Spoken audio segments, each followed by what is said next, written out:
요한복음 6장 1절부터 15절까지의 말씀입니다.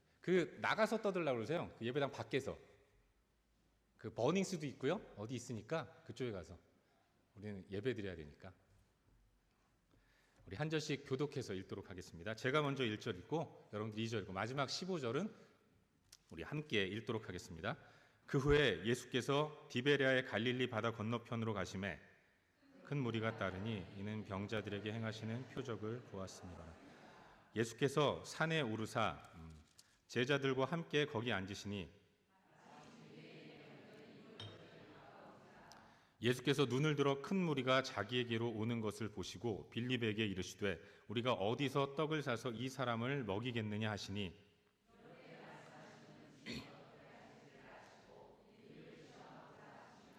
빌립이 대답하되 각 사람으로 조금씩 받게 할지라도 200데나리온의 떡이 부족하리이다. 시몬 베드로의 형제 안드레가 예수께 여짜오되 여기 한 아이가 있어 보리떡 5개와 물고기 2마리를 가지고 있나이다. 그러나 이것이 이 많은 사람에게 얼마나 되겠사옵나이까?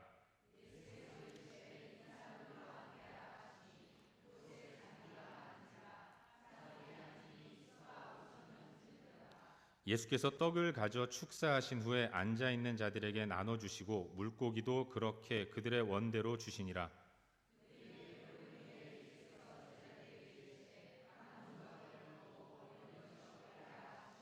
이에 거두니 보리떡 5개로 먹고 남은 조각이 12바구니에 찼더라. 그 사람들이 예수께서 행하신 이 표적을 보고 말하되 이는 참으로 세상에 오실 그 선지자라 하더라.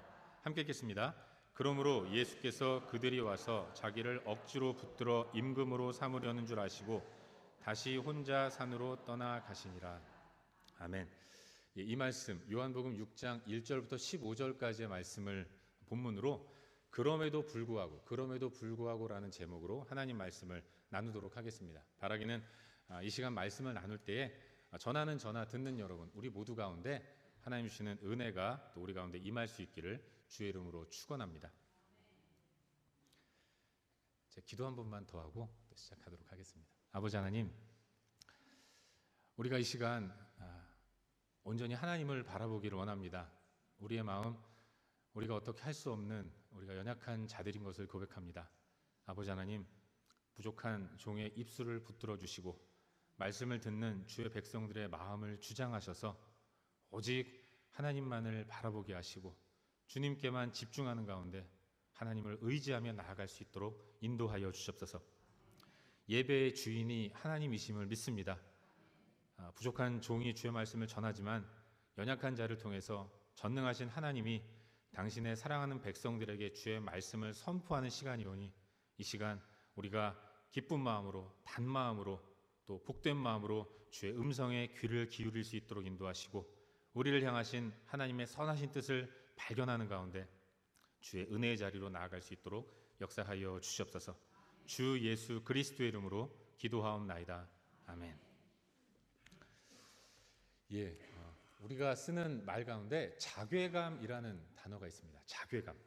사전적인 의미가 스스로 부끄러움을 느끼는 마음이라고 정의하고 있는데 자기 스스로 어떤 결과에 대해서 부끄러움을 느끼는 때 그때 쓰는 용어가 자괴감이라는 단어예요.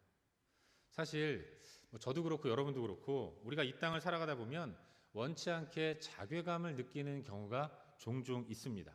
내가 이것밖에 안 되나 이러면서 가끔씩 마음이 힘들어질 때가 있죠. 나름 잘 준비되어 왔다고 생각했고 그래서 나름 어느 정도는 내가 성숙하기도 했고 또 발전하기도 했고 그래서 온전한 모습을 좀 갖추지 않았나라는 생각을 하게 되는데 그럴 때 여지없이 어떤 문제를 만나게 되면 여전히 똑같이 당황하고 쩔쩔매고 제대로 대처하지 못하는 우리 자신의 모습을 발견하게 되는 거죠. 그때 그런 내 모습을 발견할 때 느끼는 마음, 나 자신에 대한 민망함, 부끄러움 이런 걸 자괴감이라고 얘기하고 우리는 종종 그런 경우를 많이 경험합니다. 아침부터 저희 집 이야기해서 좀 죄송합니다만 사실 저와 제 아내는 올해로 결혼 생활을 시작한 지 20년에서 1년 뺀 19년째입니다. 1과 2는 굉장히 커다란 의미가 있죠. 그래서 19년이면 아직은 신혼이라고 생각되는데 어떤지 모르겠습니다. 햇수로 20년이고요. 만 19년째입니다. 그런데 여러분도 공감하시겠지만 사실 부부 싸움을 하면 싸우는 내용이 항상 비슷비슷하다는 것들을 생각해 보게 되죠. 여러분 부부 싸움 다 하시지 않습니까? 저희도 부부 싸움을 합니다. 목사의 가정이라고 늘 내계 강 같은 평화만 넘치는 건 아니에요. 때로는 아주 치열하게 싸우기도 하고 아주 그냥 끝장을 볼 정도로까지는 아니지만 그래도 심하게 싸우는 경우가 있는데, 싸움을 끝내고 어느 정도 좀 진정이 된 이후에 가만히 생각해 보면 옛날에 그 문제 가지고 싸우더라고요. 새로운 것이 아니라 항상 싸우는 문제 가지고 싸우는 거예요. 19년째 같은 공방을 벌이고 있는 우리의 모습을 발견하게 되는 거죠. 사실 한동안은 그런 제 모습을 보면서 마음이 참 아팠습니다. 그래서 화해하고 나서는 항상 내가 다시는 이 문제 가지고 문제를 거론하지 않고 싸우지 않겠다. 내가 다시 한 번만 그러면 내가 남편이 아니라 아들이다. 이런 생각을 하면서 막 반성을 많이 했죠. 하지만 그럼에도 불구하고 또다시 전선이 형성되고 전쟁이 시작되면 똑같은 모습을 가지고 똑같이 싸우는 제 자신의 모습을 발견하게 되는 거죠.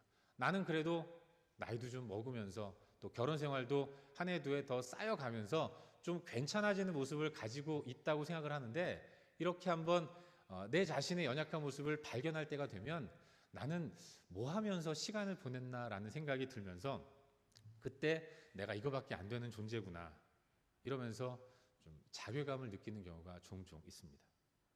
사랑하는 여러분, 사실은 우리가 다 그런 존재입니다. 우리 모두가 다 그렇게 연약하고 무력한 존재들이에요.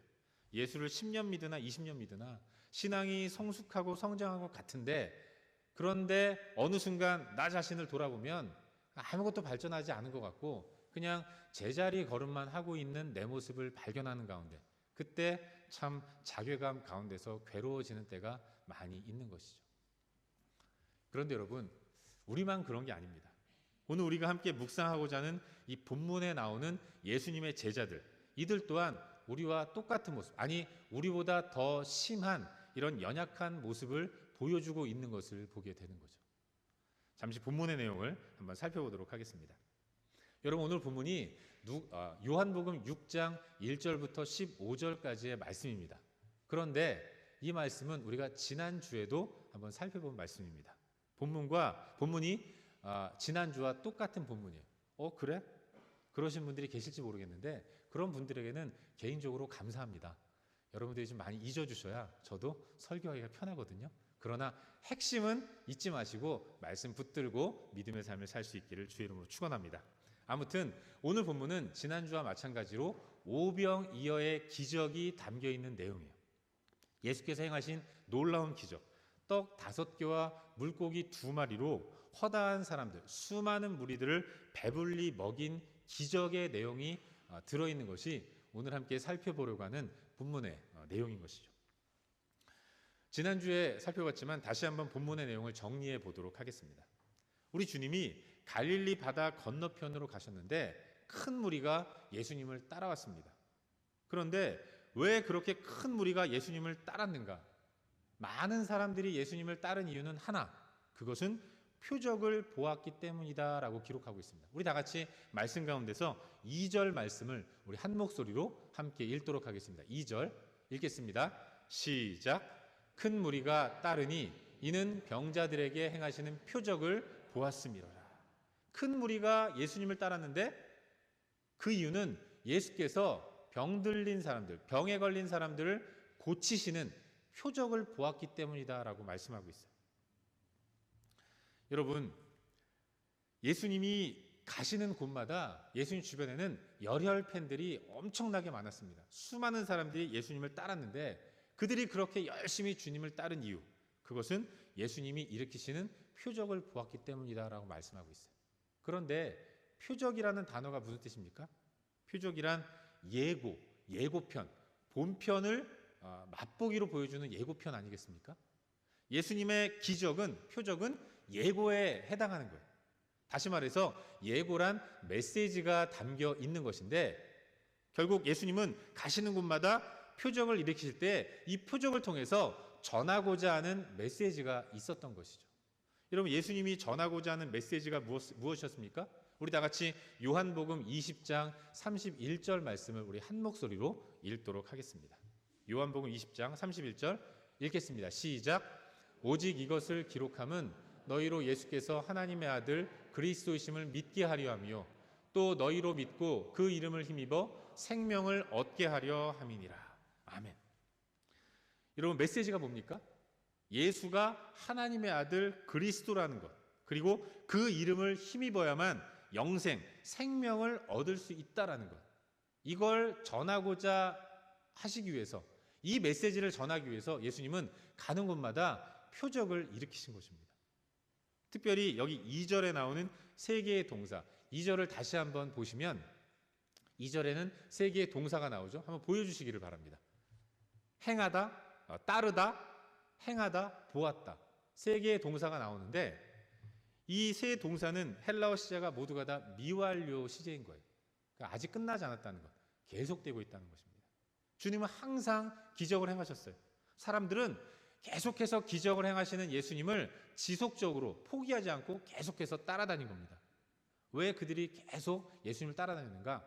지속적으로 예수님의 일으키신 표적을 목격하고 다녔기 때문에 그런 것입니다. 결국 그들이 지속적으로 예수님을 따라다녔던 이유는 예수님이 계속해서 가는 곳마다 기적을 행하셨기 때문이고 그걸 계속해서 보았기 때문인 거예요. 그리고 그 가운데서 저들은 나도 저 기적의 주인공이 되고 싶다. 나에게도 저런 신비한 일들이 일어났으면 좋겠다. 나도 계속해서 포기하지 않고 주님을 따라다니면 이번은 아니더라도 언젠가는 나도 신비한 일을 경험할 수 있겠지. 이런 생각을 가지고 예수님을 따라다녔다는 것입니다. 사랑하는 여러분, 그런 마음을 가지고 당신을 따르는 무리들을 보시는 예수님의 마음, 예수님의 마음은 굉장히 안타깝고 굉장히 아쉬우셨을 겁니다. 주님은 말씀하고 싶으셨던 것입니다. 그런데 주님은 계속해서 메시지를 전하고 계신데 한 사람도 그런 예수님이 전하시는 메시지를 알아먹지를 못하는 겁니다. 주님은 기적을 통해서 하늘의 세계를 보여주기를 원하셨어요. 내가 일으키는 이 기적을 통해서 너희는 이제 눈을 들어서 저 하늘의 세계를 바라보기를 원합니다. 바라보기를 원한다. 그러라고 지속적으로 기적을 일으키시는데 그럼에도 불구하고 사람들은 줄기차게 계속해서 땅의 세계에만 주목하고 있는 겁니다. 아픈 사람 낫게 해줌으로 말미암아서 하늘의 세계는 이와 같은 것이다 말씀하시는 주님을, 그 주님의 메시지는 관심도 없고 나도 저렇게 나았으면 좋겠다. 배고픈 사람 배불리게 먹이시는 이 기적을 통해서 예수님은 저 하늘의 세계에는 배고픔이 없는 풍성한 은혜의 세계만이 펼쳐질 것이다 말씀하기를 원하시는데 그 예수님의 기적을 목격한 사람들은 나도 저 떡 한 번 더 먹어보고 싶다. 이 80년, 90년, 길게 잡아 100년 안쪽에 이 세상에서 나는 어떻게 더 행복하고 더 풍성하게 살아갈 수 있을까? 저 예수 의지해서, 예수 이용해서 행복한 삶을 살고 싶다. 땅에서의 행복만을 추구하는 이런 사람들의 모습, 그 큰 무리의 모습들을 바라보면서 우리 예수님은 늘 안타깝고 아쉬운 마음을 가지셨던 거예요. 여러분, 그렇게 예수님을 통해서 땅의 세계에서의 필요만을 찾아서 따라다니는 그런 큰 무리들이 이번에도 우리 예수님의 주변을 가득 메웠습니다. 그리고 이번에는 특히나 더 많은 사람들이 모였어요. 무려 남자만 5,000명, 주 최측 추산 인원으로 약 2만 명, 그 많은 사람들이 예수님 주변에 몰려들었던 겁니다. 예수님이 빌립을 부르십니다. 그리고 질문하세요. 많은 무리들을 보신 이후에 빌립을 불러서 야, 우리가 어떻게 저 사람들을 다 먹일 수 있겠냐 물어보세요. 그때 빌립이 대답합니다. 예수님 무슨 말씀하세요? 이 사람들 다 먹이려면 200데나리온 가시고도 안 됩니다. 더 많은 돈이 필요합니다. 부정적인 얘기를 하는 거예요. 한마디로 예수님 정신 차리세요. 현실성 있는 얘기를 좀 하십시오. 눈을 뜨고 좀 보세요. 이게 가능한 건가? 그러자 베드로의 형제 안드레가 거들면서 예수님 옆에 나오죠. 이번에는 한 소년의 작은 도시락을 들고 와요. 그러면서 얘기하죠. 주님, 우리가 갖고 있는 거 이것밖에 없습니다. 소년의 도시락, 떡 5개와 물고기 2마리, 이것밖에 없습니다. 이것밖에 없는데 어떻게 이 수많은 사람들을 먹일 수 있겠습니까? 예수님께 현실감 있는 좀 대안을 만들어 보라고, 지금 우리가 할 일은 이 사람들 먹이려고 하는 것이 아니라 질서 있게 집으로 돌아가도록 인도하는 것밖에 없습니다. 그런 얘기를 빌립도 안드레도 예수님께 하고 있는 거예요. 그러자 이제 예수님이 나서십니다. 사람들을 다 앉게 하세요. 그리고 소년의 도시락을 가지고 하늘을 우러러 축사하시고 식사 기도를 하신 이후에, 그리고 나서 그 떡을 모여있는 수많은 사람들에게 나눠줍니다. 물고기도 그렇게 하셨어요. 우리 11절 말씀을 함께 읽도록 하겠습니다. 시작. 예수께서 떡을 가져 축사하신 후에 앉아있는 자들에게 나눠주시고 주니라. 아멘. 여러분, 주님이 그 작은 양의 먹을 그것을 모인 2만 명의 사람들에게 나눠주셨습니다. 혼자만 하신 것이 아니라 다른 복음서의 오병이어 기적을 기록하고 있는 내용을 보면 제자들의 손에 의해서 나눠주도록 하셨어요. 그리고 더 달라고 하는 사람이 있으면 원하는 대로 먹고 싶은 만큼 양껏 다 주도록 명하셨습니다. 그 결과 어떤 결과가 나타났습니까? 모인 무리들이 다 배불리 먹고 남은 것을 모아보니까 12바구니에 가득 차는 풍성한 음식이 그날 그때 차고 넘치는 일들이 벌어진 것이죠. 여러분, 이것이 오병이어 기적의 전모입니다.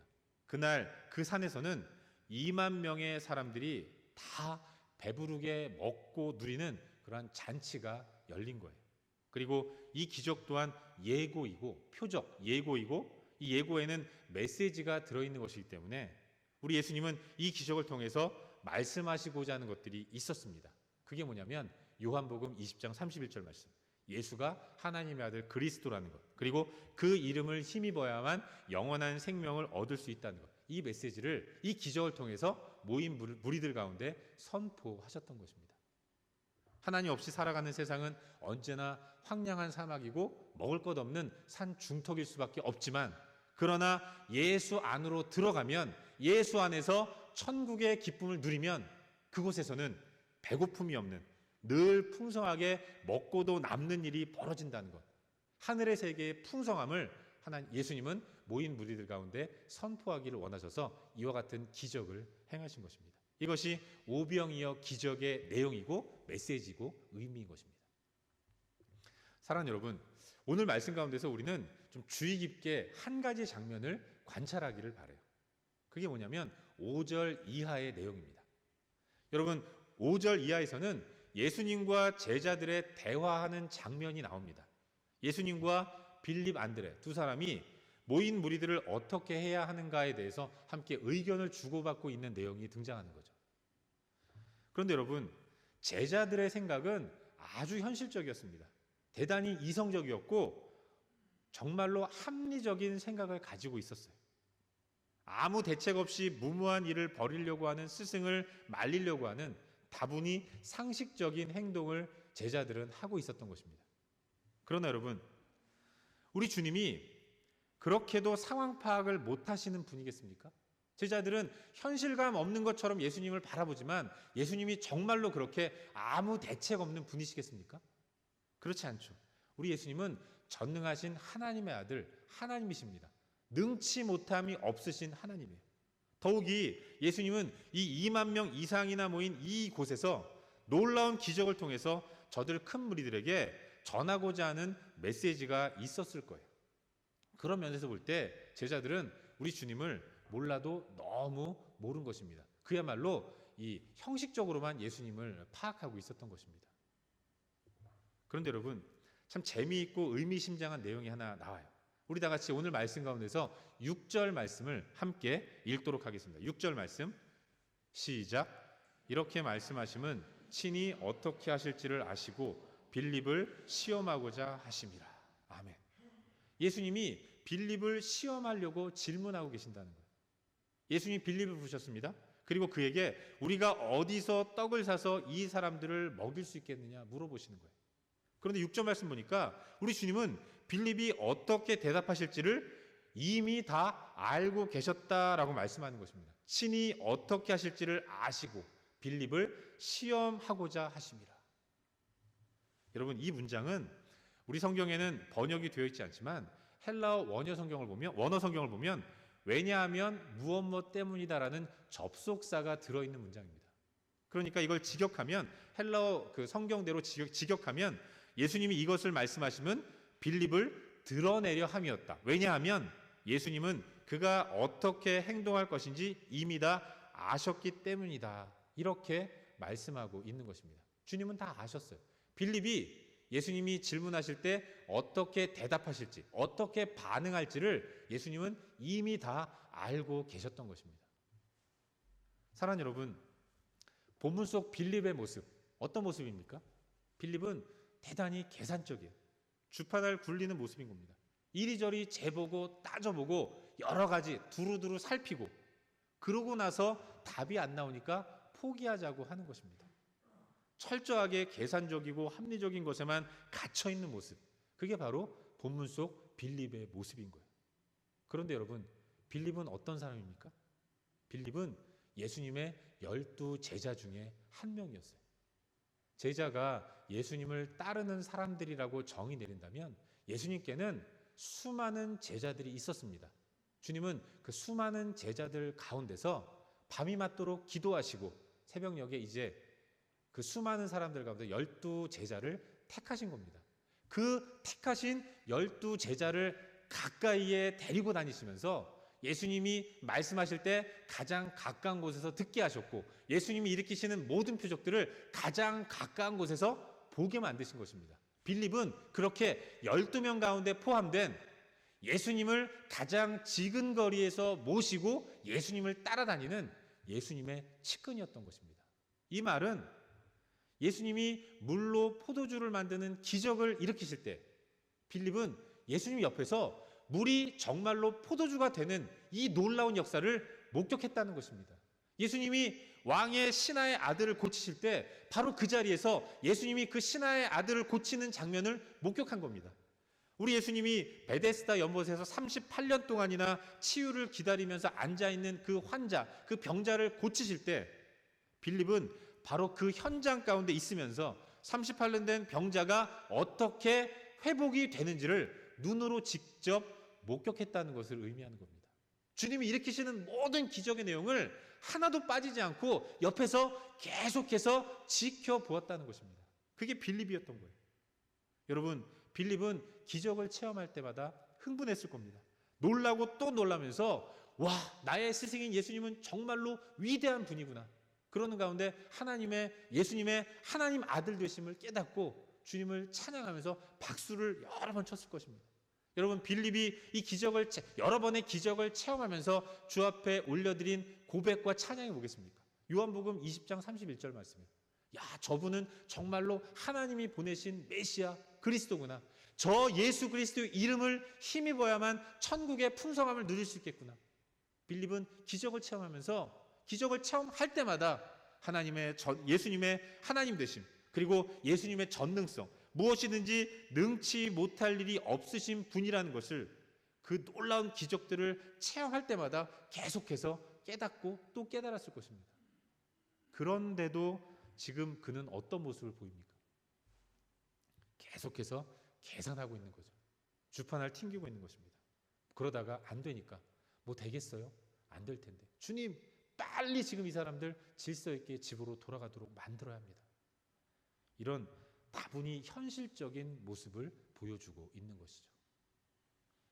사랑하는 여러분, 사실은 이런 빌립의 모습이 오늘을 살아가는 우리들의 모습이 아닌가 그런 생각을 해보게 돼요.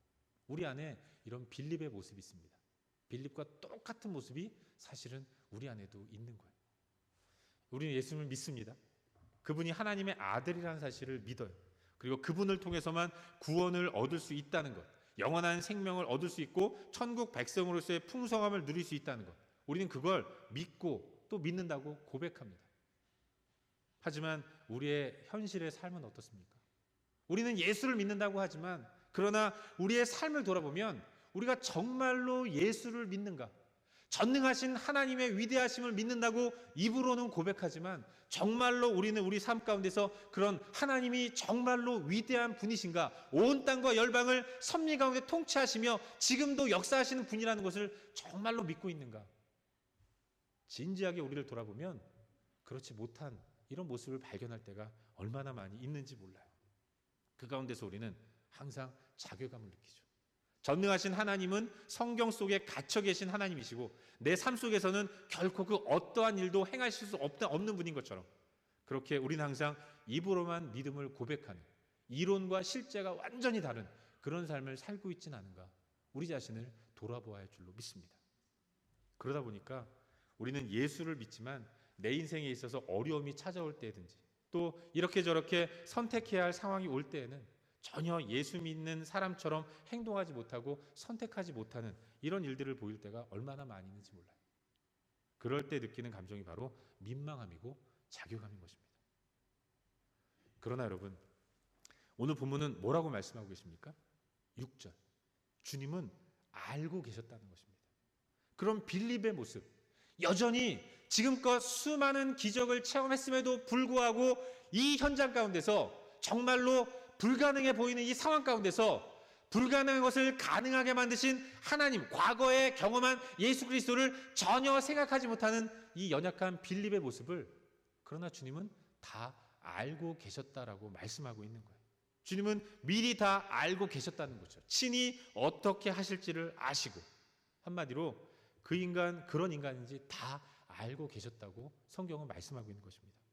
그리고 그를 시험하기 위해서 일부러 그의 연약한 모습들을 드러내고 계신 것입니다. 여러분, 빌립을 한번 생각해 보십시오. 모든 기적이 다 마무리됐어요. 사람들이 다 배불리 먹고 이제 배가 이만큼 나와가지고 배를 두드리면서 편안하게 그 이쑤시개로 이 청소를 하고 있습니다. 그런 수많은 무리들의 모습을 바라볼 때 여러분, 빌립이 어떤 마음이었겠습니까? 아마도 빌립은 굉장히 부끄러웠을 것입니다. 민망했을 거예요. 깊은 자괴감을 느꼈을 것입니다. 그리고 생각했겠죠. 나는 왜 이거밖에 안 되는가? 정말로 예수님은 위대하신 분이신데 주님은 지금껏 놀라운 기적을 일으키신 분이시고 이 순간에도 그렇게 하실 수 있는 분이었는데 나는 왜 그 주님을 미처 깨닫지 못했을까? 부끄러운 마음을 가지고 얼마나 자신이 믿음이 연약한 존재였는가를 뼈저리게 느꼈을 것입니다. 굉장히 부끄러운 모습을 가졌을 거예요. 사랑하는 여러분, 살면서 종종 느끼는 것인데 때때로 우리는 주님 앞에서 우리의 연약한 모습이 발각되고 폭로될 때가 있다는 것을 깨닫게 됩니다. 주님은 일부러 우리의 연약함과 믿음 없는 모습들을 드러내시고 폭로하실 때가 있어요. 정말로 쥐구멍이라도 찾고 싶을 만큼 민망하게 나를 만드실 때가 있습니다. 굳이 그렇게 나의 연약함을 드러내는 경우가 있어요. 저도 그렇습니다. 가끔씩 하나님은 연약하고 부족한 내 모습을 깨닫게 하시고 드러내실 때가 있습니다. 그때가 되면 내가 이러고도 목사인가 라는 생각을 할 때가 종종 있어요. 그러나 여러분, 주님이 그렇게 하시는 목적은 하나입니다. 그것은 바로 자신의 연약함을 깨닫는 그 자리에서 더욱더 전능하신 하나님을 붙들도록 하시기 위함인 것입니다. 내 연약함을 깨닫는 가운데 그래서 나는 정말로 주님밖에 없습니다. 나는 주님을 의지할 수밖에 없는 연약한 존재입니다. 깨닫는 가운데 더욱더 주님 붙들라고, 더욱더 주님 의지하라고, 예수님을 꼭 붙드는 믿음의 삶을 살라고 주님은 때로 부끄럽지만 나의 연약한 모습을 드러내실 때가 있는 거예요. 여러분, 우리가 그럴 때마다 내 연약한 모습이 폭로되고 깨달아질 때마다 우리는 기억해야 합니다. 우리 주님은 그럼에도 불구하고 우리를 사랑하시는 분이라는 거예요. 우리 다 알죠. 우리 다 연약한 사람이라는 것 나도 알고 옆에 있는 사람도 알고 다 압니다. 그러나 중요한 것은 우리 하나님은, 우리 예수님은 나의 연약한 이 모습 그럼에도 불구하고 나를 택하시고 당신의 자녀 삼아주시고 지금도 나를 인도하시는 거예요. 때때로 우리는 하나님을 맥이 탁 풀리도록 만드는 때가 있어요. 좀 잘 성숙했나, 잘 성장했나 이렇게 좀 기대를 가지려고 할 때 우리는 예수님을 확실하게 배반할 때가 많이 있지 않습니까? 그러나 주님은 그럼에도 불구하고 그렇게 날마다 넘어지고 일부러라도 땅에서의 내 유익을 찾기 위해서 예수님을 배반하는 연약한 내 모습을 아시면서 그러면서도 나를 포기하지 않으시고 나를 이끌어 가시는 사랑의 하나님이라는 것, 우린 그걸 기억해야 하는 것입니다. 여러분, 빌립을 보십시오. 빌립은 이렇게 많은 이적과 기사를 목격하면서 하나님이신 예수님을 경험했음에도 불구하고 주어진 환경과 상황에 철저하게 갇혀서 주의 역사하심을 의심하고 믿지 못하는 이런 연약한 모습을 보였어요. 그러나 우리 주님은 그를 포기하지 않으셨습니다. 너 그것밖에 안 돼. 그러면서 오늘부터 너 12명 가운데서 빠져. 넌 이제부터 13번째야. 이렇게 말씀하지 않으시고 끝까지 데리고 다니시면서 그를 훈련시켜 주셨습니다. 그 결과 어떤 일이 벌어졌습니까? 주님이 승천하신 이후에 성령께서 강림하시고, 그리고 빌립은 이제 내주하시는 성령 하나님과 함께 예수 그리스도를 증거하고 전하는 위대한 일들을 나타내고 있는 거예요. 사도행전 8장을 보시면 이 빌립은 이디오피아의 그 숨은 실력자 네시에게 복음을 증거하고 그에게 세례를 베풉니다. 그리고 이제 돌아가서 그가 이디오피아의 땅 가운데서 복음을 증거하도록 역사하는 거예요. 이렇게 쓰임받은 사람이 빌립입니다. 그 이후에도 그는 아소도를 비롯해서 여러 지역을 다니면서 목숨 걸고 예수가 하나님의 아들이라는 것과 그 예수를 힘입어야만 영원한 생명, 영생을 얻을 수 있다는 것을 목숨 걸고 증거하는 신실한 주의 종으로, 사도로 쓰임받는 모습을 보게 되는 것이죠. 하나님은 그렇게 연약한 당신의 사람들을 결코 포기하지 않으시고 붙드시는 가운데 기어이 하나님 당신의 위대한 역사를 이루어가는 도구요 일꾼으로 만들어 가시는 분이라는 것, 우린 그걸 기억해야 하는 것입니다. 우리 하나님은 그럼에도 불구하고의 하나님이라는 것, 이걸 믿으시기를 바랍니다. 말씀을 맺겠습니다. 사랑하는 여러분, 살면서 가끔씩 우리는 우리 자신의 믿음 없음을 목격할 때가 있습니다. 내가 얼마나 믿음이 없는지를 깨닫게 되면서 나 자신에게 실망하고 절망할 때가 있어요. 그러나 여러분, 믿음 없음을 느낄 때, 내가 얼마나 연약한 존재인가를 깨닫게 될 때, 그때가 바로 하나님을 꼭 붙들어야 할 때라는 사실을 믿으시길 바랍니다. 여러분 자신에게 실망할 때, 그때가 바로 여러분에게는 더욱더 절실하게 하나님이 필요한 때라는 거예요. 그 가운데서 너무 절망하지 마시고, 너무 자책하지 마시고, 왜 나는 이것밖에 안 되는가 절망하지 마시고, 그래서 나는 주님이 필요합니다. 주님 없으면 안 되는 것입니다. 주님이 한순간도 나를 붙들어 주시지 않으면 나는 이런 연약한 모습을 드러낼 수밖에 없는 존재인 것입니다. 하나님, 나를 좀 불쌍히 여겨 주시옵소서. 기도하면서 나아가야 할 줄로 믿습니다. 여러분 기억하십시오. 우리 주님은 다 아시고 우리를 택하셨어요. 로마서 5장 8절 말씀, 우리가 아직 연약할 때, 우리가 죄인 되었을 때에 우리를 위해서 이 땅에 오신 분이 예수님이시고 하나님 당신의 아들을 보내신 분이 우리 하나님이신 거예요.